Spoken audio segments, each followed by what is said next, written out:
듣고 있는 것만으로도 괴로운 이 음성, 믿기 어렵겠지만 친엄마가 생후 4개월 된 아이에게 한 말입니다. SBS 그것이 알고 싶다를 통해 알려진 일명 혜든이 사건의 홈캠 중 일부인데요. 생후 133일밖에 되지 않은 아이는 결국 수술 후 나흘 만에 숨을 거뒀습니다. 엄마는 목욕하다 생긴 사고라 주장하지만 아이의 몸은 그게 거짓이라 말합니다. 갈비뼈를 포함해 20곳 넘게 골절됐고 개복 수술 당시 500cc의 혈액이 쏟아졌으며 색이 다른 멍들과 뇌출혈도 발견됐습니다. 도대체 그녀는 왜 133일밖에 되지 않은 아이에게 이토록 잔인한 행동을 했던 걸까요? 사회적 논란이 되는 사건의 이면을 파고들어 왜 그런 일이 벌어졌는지를 풀어보는 사건 Y. 오늘 파헤쳐볼 사건은 생후 4개월 영아 사망 사건, 일명 혜든이 사건입니다. 이 사건을 직접 취재한 그것이 알고 싶다의 이현빈 PD, 그리고 뉴스헌터스의 이경민 변호사와 함께 그 이면을 들여다보겠습니다. 어서 오십시오. 자, 먼저 이 PD님, 이 사건이 벌어졌던 건 지난해 10월이었어요. 근데 이게 굉장히 이렇게 사회적으로 공분을 산 건 2월 말, 그러니까 한 달 전에 그것이 알고 싶다가 나간 이유란 말이에요. 시차가 좀 있는데 이걸 좀 이렇게 파헤쳐봐야겠다라고 취재에 착수하게 된 계기가 있습니까? 네, 말씀해 주신 것처럼 이제 사건은 작년 10월 22일에 여수에서 있었던 사건이었고요. 네. 1월 달에 이 사건에 대한 재판이 있었습니다. 네. 그때 이제 검찰 측에서 재판부의 허가를 받아서 재판정에서 이 홈캠 영상을 재생을 했고요. 그래서 그 당시에 이제 유일하게 방청을 가셨던 기자 한 분이 그때 당시에 재판정의 분위기를 담아서 기사를 쓰셨어요. 그래서 저희가 그 기사를 보고서 이제 취재를 해야겠다, 이거 심각하구나라고 생각하고 취재를 결심을 하게 됐고요. 네. 그러면서 저희가 이제 취재하는 과정에서 네. 이제 영상을 입수를 해서 보게 됐는데 그때 사실 영상에 담긴 내용들이 너무 참혹하고 충격적이어서 저희 제작진 모두가 좀 충격을 크게 받았던 그런 기억이 납니다. 네. 자, 당시 재판장에서 영상을 본 판사는 소리만 들어도 상당히 괴롭다라고 했고요. 홈캠 영상을 증거로 제시한 검사는 울분을 참지 못하고 눈물을 보이기도 했습니다. 혜든이가 숨을 거두기 열흘 전까지의 홈캠, 그 안에 뭐가 담겼는지 영상으로 확인해 보시죠.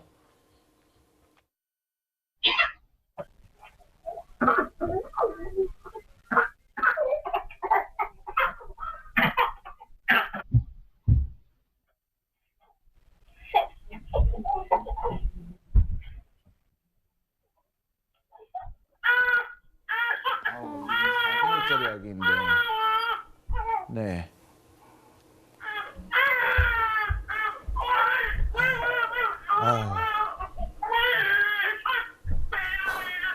이거 진짜.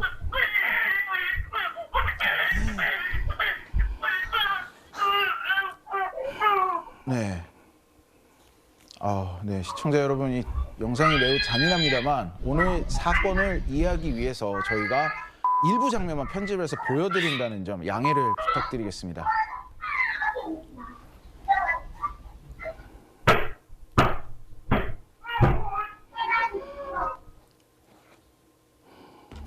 엄마로서 할 수 있는 행동인가 보면서도 믿기지가 않는데요.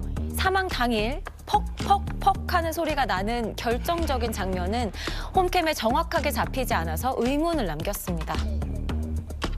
네, PD님, 이거 이제 직접 취재하면서 영상도 보셨을 텐데 지금 우리 태진 앵커가 얘기한 것처럼 지금 퍽퍽퍽 소리 굉장히 크고 선명하게 들렸어요. 근데 카메라에는 안 나와요. 이거에 대해서 이 가해 부모는 뭐라고 지금 하고 있나요? 네, 말씀해 주신 것처럼 이제 홈캠은 안방에 설치가 되어 있었고 그리고 사건 당일에는 그 바깥에서 상황들이 벌어졌기 때문에 무슨 상황이 있었는지는 사실 진실은 친모만이 알고 있는 상황이고요. 네. 이에 대해서 친모 같은 경우는 욕조 2개, 아기 욕조 2개가 겹쳐 있었는데 그 2개를 빼려는 과정에서 잘 빠지지 않아서 이제 화가 나서 그 욕조를 두들기는 소리였다라고 주장을 했고요. 네. 근데 이걸 들어보면 사실 이 소리를 들어보면 제가 가장 힘들었던 부분은 사실 퍽 소리가 9번 연속 나는 부분이 있습니다. 아까 3번이었는데. 예, 네. 그래서 그 부분을 조금 들어보면 이 시청자분들 다 보셨을 테지만 그 부분을 보면 이 친모의 주장이 합리적인지 아닌지는 시청자분들도 다 판단하실 수 있을 거라고 충분히 판단하실 수 있을 거라고 생각하고 있습니다. 욕조를 내리친 소리는 아니었다라는 말씀이신 거군요. 예. 근데 이제 이런 경우엔 결국 의혹을 풀기 위해서 그 아이의 몸을 의학적으로 분석을 해봐야 되는데 아까 초반에 얘기했듯이 굉장히 이 상처가 많았단 말이에요. 어떤가요? 의료 소견은 좀 어땠나요? 그 친부 같은 경우 처음에 이제 낙상 사고 때문에 이렇게 됐다라고 얘기를 했었는데 그것만으로 보기에는 뇌출혈도 있었고요. 네. 그리고 아기의 몸에 그 23군데의 골절이 있었고 간과 비장이 찢어져 있었고 그 안에서 500cc의 혈액이 나왔기 때문에 그건 어떤 의료 전문가분들이 보셨을 때도 이거는 단순히 사고의 흔적이라고 볼 수는 없다라는 의견을 주셨었습니다. 네, 이 취재진이 친모를 직접 만났습니다. 왜 그랬냐라고 물었죠. 그 대답의 영상 확인해 보시죠. 그날 무슨 일이 있었어요? 씻다가 멍 못 보셨어요? 애가 배밀이 하면서 물건에 찢기도 하고 낙상도 있었어요. 홈캠 봤어요? 틀어서 봤는데 잘 기억이... 그렇게 한 이유가 뭐예요? 이유라기보다는 혼자 첫째랑 둘째 돌보고 빨리 아이를 재워야 해서.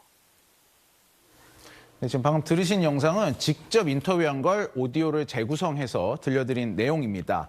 자, 이 변호사님. 이 지금 제가 알기로 이 아이의 엄마 그리고 부모는 학대까지는 인정을 하는데 사망은 죽이려고 하진 않았다라고 하고 있는 걸로 알고 있습니다. 그런데 저희가 이제 보면은 이날 아이가 이사다고 느낀 뒤에 119 신고를 한 게 27분이나 늦었고 또 구급대원이 도착했을 때 현장에 맥주캔이 있었다라고 하거든요. 이걸 가지고 사망을 하게 하려는 고의가 있었다라고 저희가 판단을 해볼 수 있는지요? 일단은 여러 가지 사정이 좀 있는데 일단은 최초에는 이 사건 같은 경우에 친모가 생후 4개월 된 아이를 욕조에 방치해서 사망에 이르겠다. 네. 이렇게 이제 봤었는데 근데 이제 검찰에서 추가 증거를 보니까 어쨌든 이제 뭔가 이제 아이를 이제 거꾸로 이제 매다는 장면도 있었고 네. 그리고 베개로서 아이의 이제 숨을 못 쉬게끔 하는 그런 장면도 있다 보니까 이런 지속적인 학대 정황이 이건 아동 학대 치사가 아니라 아동 학대 살해죄다. 이 차이는 사망이라는 결과가 발생을 했지만 그 사망이라는 결과에 고의가 있는지 여부거든요. 지금 말씀 주셨던 부분 그러니까 이제 뭔가 이제 신고가 지연됐다라는 부분도 어느 정도 아이가 이게 사망에 이를 수 있었다라는 그런 인지가 있었다라는 걸 보여지고 네. 무엇보다 아까 녹음 파일에서 나왔던 것처럼 죽여버릴 거야. 너 죽어. 라는 그 표현이 네. 아이를 죽이겠다라는 어느 정도의 적어도 미필적으로나마 그런 고의가 있었다라고 이제 해석이 되는 부분이라서 네. 법원에서도 조심스럽지만 이 살해 의도에 대해서까지도 인정이 되지 않을까 이렇게 생각을 하고 있습니다. 네. 자, 이 PD. 일단 지금 확보된 영상이 총 11일치, 그 개수만 해도 4,800개에 달한다고 합니다. 근데 이게 처음에는 이게 직접 자기들이 제출을 했다고 하더라고요. 근데 이걸 다 제출하진 않았다고 하던데 뭐 좀 자기네가 숨기려고 했던 걸까요? 뭐 그 의도까지는 알 수 없지만 처음에는 일단 딱 신부가 제출했던 영상은 하나였습니다. 그 낙상 사고 영상, 그 낙상 사고 영상으로 인해서 뇌출혈이 발생했다라고 처음에 주장을 했었고요. 네. 그리고 나서 그 이후에 이제 이미 제출 영상들을 제출을 하게 된 거고요.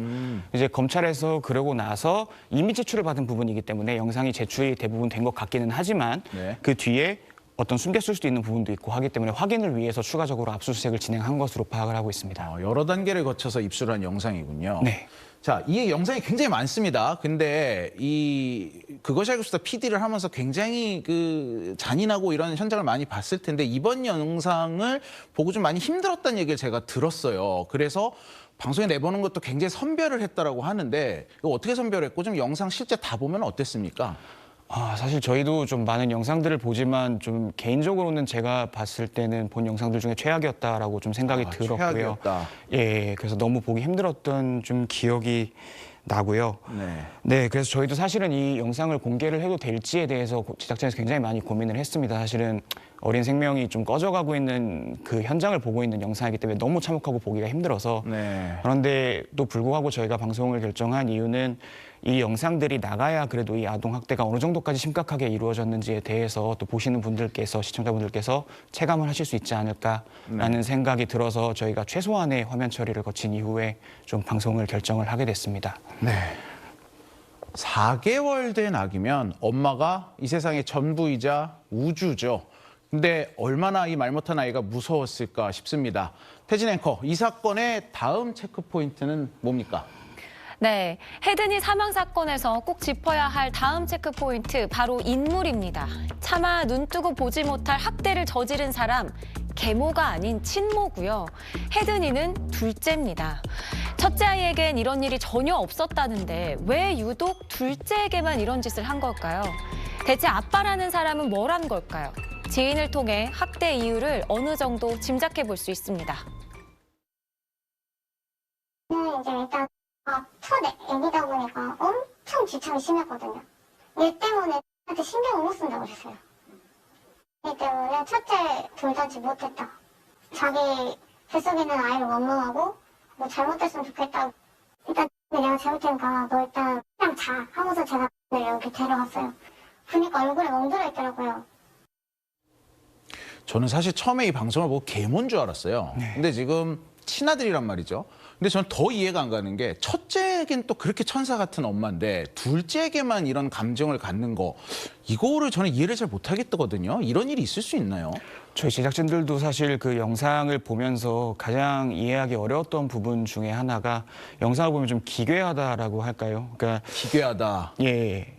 첫째가 네. 들어오고 방에 들어오고 첫째한테 누구누구야 안녕이라고 인사를 하면서 그 동시에 둘째를 학대를 하거든요. 네. 그 영상을 보면서 되게 기괴하다라는 생각을 했는데 일단 저희도 그 부분이 이제 전문가분들에게 자문을 구해봤을 때 경계선 성격 장애가 아닌가라는 자문을 주셨었어요. 그래서 네. 이제 남편과의 관계가 잘 풀리지 않고 근데 그럼에도 불구하고 그것을 좀 더 잘 해보기 위해서 원치 않는 둘째가 생겼을 때 둘째를 낳았는데 그게 마음대로 되지 않았고 이제 그 상황에 이어서 마음대로 풀리지 않으니까 첫째를 절대적인 선으로 그리고 둘째를 절대적인 악으로 보는 그런 경계선 성격 장애가 발현되지 않았을까라는 의견을 저희가 정신건강의학과 전문의로부터 받았습니다. 굉장히 특이한 사례가 아닌가 싶은 생각이 드는데 자 지금까지 이제 엄마 얘기를 했단 말입니다. 네. 근데 직접적인 가해자는 아니지만 우리가 아빠 얘기도 안 할 수가 없어요. 이 아빠가 이 일이 벌어진 당시에 어디에 있었느냐도 좀 논란이라고 제가 들었습니다. 예.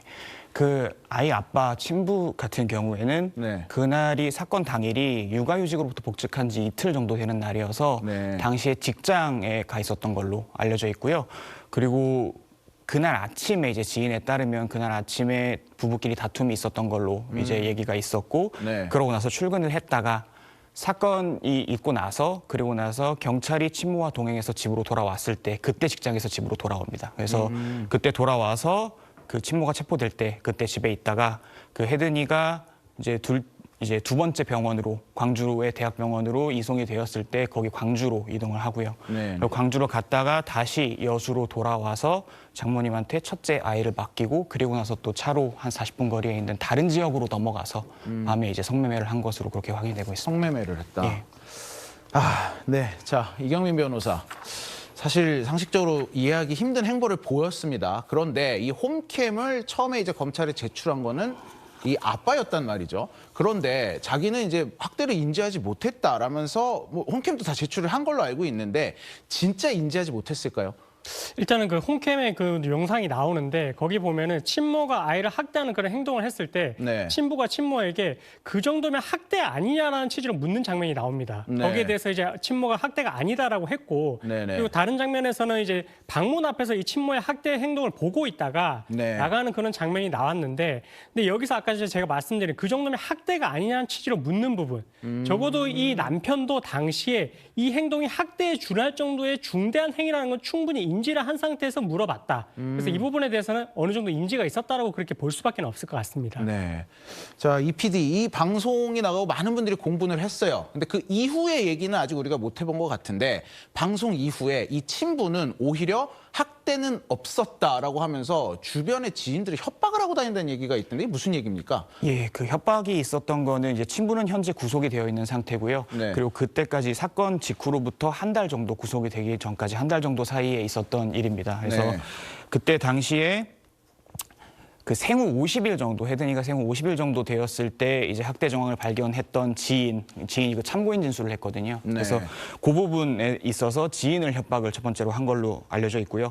그리고 두 번째로는 이제 그 혜든이를 이송했던 응급 구조사 분이 이제 맘카페에 이제 이 아이가 별이 됐습니다 하고 댓글을 달았는데 그 부분에 대해서 또 두 번째로 협박을 한 걸로 알려져 있고 네. 그리고 세 번째로는 또 이 사건 발생 당시에 보도를 했던 언론사 기자 분을 상대로도 협박을 했던 걸로 알려져 있습니다. 그래서 현재 그 첫 번째 그 지인을 협박한 부분에 있어서 그 부분에 대해서 보복 협박 혐의로도 기소가 같이 되어 있는 것으로 확인이 추가 되었습니다. 기소가 된 거군요. 예. 자, 사건을 파볼수록 이해되지 않는 점이 많습니다. 친부모라면 절대 할 수가 없는 상상도 못할 행동들이었는데 태진 앵커 수사 과정 어떻게 되고 있습니까? 네, 이 충격적인 아동학대 사건인 만큼 수사는 어떻게 진행됐고 그 결과는 어떻게 나올지 살펴봐야겠죠. 이 검찰은 수사를 통해 친모를 아동학대 치사에서 아동학대 살인 혐의로 변경해서 기소했지만 엄마는 끝까지 살해의 고의는 없었다고 주장하고 있습니다. 또 변호사 8명을 선임하고 매일같이 반성문을 써서 재판부에 일기처럼 제출하고 있다고 하는데요. 26일 결심 공판이 열리는데 검찰의 구형이 어떻게 나올지 주목됩니다. 이 변호사님, 이런 아동학대가 있다고 해도 제가 이 부모가 다 구속되는 경우는 많이 못 본 것 같아요. 특히 이 집에 이제 첫째도 있는데 이 경우는 엄마 아빠가 지금 다 구속이 됐단 말이죠. 어떻게 이런 판결이 나왔을까요? 그러니까 이제 구속을 양쪽 다 하지 않는 이유는 한쪽이라도 이제 아이를 양육하라 이제 그런 취지에서 보통 이제 구속을 다 하지 않고요. 네. 그리고 이제 아동 학대 사건 같은 경우는 솔직히 말씀드리면 증거 자체가 존재하기가 현실적으로 불가능에 가깝습니다. 네. 근데 이 사건 같은 경우는 너무나 다행히 홈캠에 이런 증거들이 남아 있어가지고 네. 이 범행이 너무나 중대하고 증거인멸의 그런 우려가 너무나 높다 보니까 양쪽 모두를 지금 구속을 했다라고 그렇게 이해하시면 될 것 같습니다. 이 PD님, 그러면은 이 첫째는 지금 어디 있습니까? 네, 지금 첫째 아이는 저희가 확인한 바에 의하면 친모의 가족들이 돌보고 있는 것으로 알고 있고요. 네. 사건 이후에 이제 시에서 학대 피해 아동들이 지낼 수 있는 쉼터 같은 곳에서 이제 위탁을 할 수 있도록 제안을 했는데 네. 친모의 가족들이 그 제안을 받아들이지 않고 현재 이제 보호를 하고 있는 것으로 알고 있고요. 그 첫째에 대해서는 물리적인 학대의 정황이 드러나지는 않았기 때문에 지금 현재로서는 이것을 강제할 수 있는 방법은 없는 것으로 알고 있습니다. 이 변호사님, 아무래도 이번 건은 보면 이제 이 아빠가 먼저 풀려날 것 같은데 그렇게 된다면 이 첫째는 다시 아빠가 돌보게 되는 겁니까? 그러니까 이제 원칙적으로는 이 판결과는 별개로 친권이 있거든요. 그렇기 그렇죠. 때문에 이제 풀려나게 되면은 아빠한테로 가게 되는데 네. 근데 재판부가 봤을 때 만약에 이게 아빠한테 가게 되면 아이의 그런 복리에 문제가 생길 것 같다. 이러면은 친권 행사를 제한을 할 수가 있습니다. 그리고 나아가서 계속해서 이제 친권을 행사하는 게 문제가 될 것 같으면 검사가 친권 상실 청구를 할 수도 있거든요. 네. 그래서 이 사건은 앞으로 판결 선고 이후에 그런 과정도 조금 더 지켜봐야 될 것 같습니다. 제가 듣기로 이 그 가해 엄마가 수사 과정 중에는 뭐 산후 우울증 얘기를 한 번도 안 하다가 이 그것이 알고 싶다 방송을 방송 금지 가처분 신청을 내면서 이제 그 얘기를 막 꺼냈다라고 들었거든요. 이게 네. 무슨 소리입니까, 이게? 네, 맞습니다. 말씀해 주신 것처럼 이제 수사 과정에서는 저희가 파악한 바에 의하면 그 어떠한 본인의 양형에 유리할 것 같은 주장, 그러니까 산후 우울증이라든지 그런 것에 대한 주장을 전혀 하지 않았던 것으로 알고 있는데 네. 저희도 사실 굉장히 여러 번 물었거든요. 이런 입장에 대해서 물었는데 계속해서 응답이 없다가 방송 4일 전에 저희한테 방송금지 가처분 신청이 날아옵니다. 그래서 그때 봤을 때 그때 처음으로 이 친모가 산후 우울증을 겪고 있었다라는 주장이 들어가 있었습니다. 예. 전에 없던 주장을 방송을 막기 위해 했다라고 좀 엿볼 수 있는 대목이다. 예, 저희도 그때 처음 들었습니다. 네. 이 변호사님, 이 방송 나간 후에 아동학대 형량 높여라라는 이 탄원, 청원까지 등장한 걸로 알고 있거든요. 근데 이제 이 경우는 영아 사망 사건이잖아요. 이 경우에 우리나라 형량이 진짜 이렇게 별로 세지가 않나요?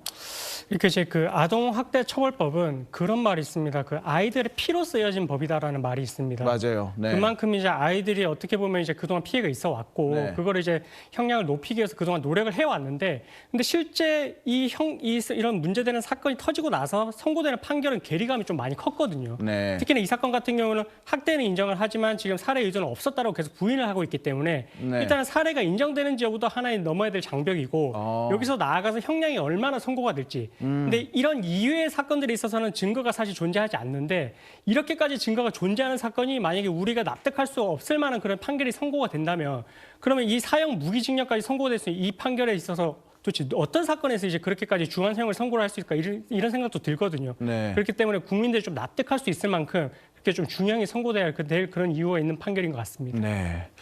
이 PD 이제 혜든이는 이제 이미 사망을 했고요. 장례를 치렀을 텐데 이 장례를 경찰이 치러줬다는 얘기가 있더라고요. 진짜입니까?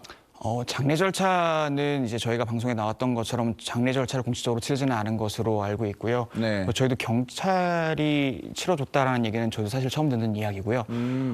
저희가 알기로는 그 네. 당시에 일단 장례 절차를 진행하던 당시에는 친부가 밖에 나와 있었던 상황이었고 또 이제 친모 측의 가족들도 있었기 때문에 거기서 치르지 않았을까라고 추정만 하고 있는 상황인데 정확하게 확인된 바는 없습니다. 네. 이 사건이 이제 헤드니 사건으로 널리 알려져 있잖아요. 근데 이 헤드니는 본명이 아니라 그것이 알고 싶다 팀이 붙인 가명이란 말이죠. 네. 굉장히 좀 의미가 있는 이름일 것 같다는 생각을 했어요. 무슨 의미로 이런 가명을 붙였나요? 네, 일단 혜든이가 본명이 굉장히 예쁩니다. 그래서 좀 이제 예쁜 이름을 지어주고 싶다는 생각도 있었지만 네. 일단 혜든이라는 이름이 예쁜 이름이긴 하지만 좀 입에 착 달라붙는 이름은 사실 아니거든요. 근데 저희가 제작진이 그렇게 결정을 했던 건 이 아이가 133일을 살았고 좀 모든 분들이 아시다시피 100일 이전의 아이들은 거의 밖을 볼 일이 없습니다. 그래서 네. 봄도 느끼지 못했던 아이고 그렇기 때문에 좀 이름만이라도 좀 따뜻한 이름을 지어주고 싶다라는 마음에서 저희가 혜든이라는 가명을 지었고요. 네.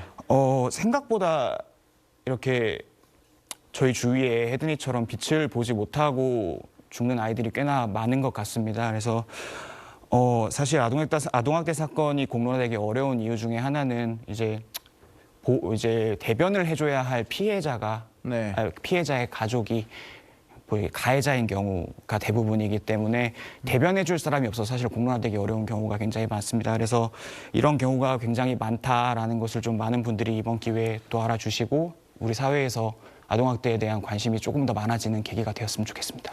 지금 이현빈 PD가 말을 하면서 눈가가 촉촉해졌습니다. 자, 태어난 지 겨우 4개월 된 혜든이 세상에서 가장 믿고 의지해야 할 부모에게조차 기대지 못한 채 친엄마의 손에서 외롭게 생을 마감했습니다. 짧은 생 동안 겪은 고통과 폭행은 상상조차 하기 힘들 정도로 참담합니다. 혜든이의 133일간의 삶을 결코 외면하지 않고 법의 엄중한 판단이 반드시 내려지길 바랍니다. 오늘 준비한 사건 Y 여기까지입니다.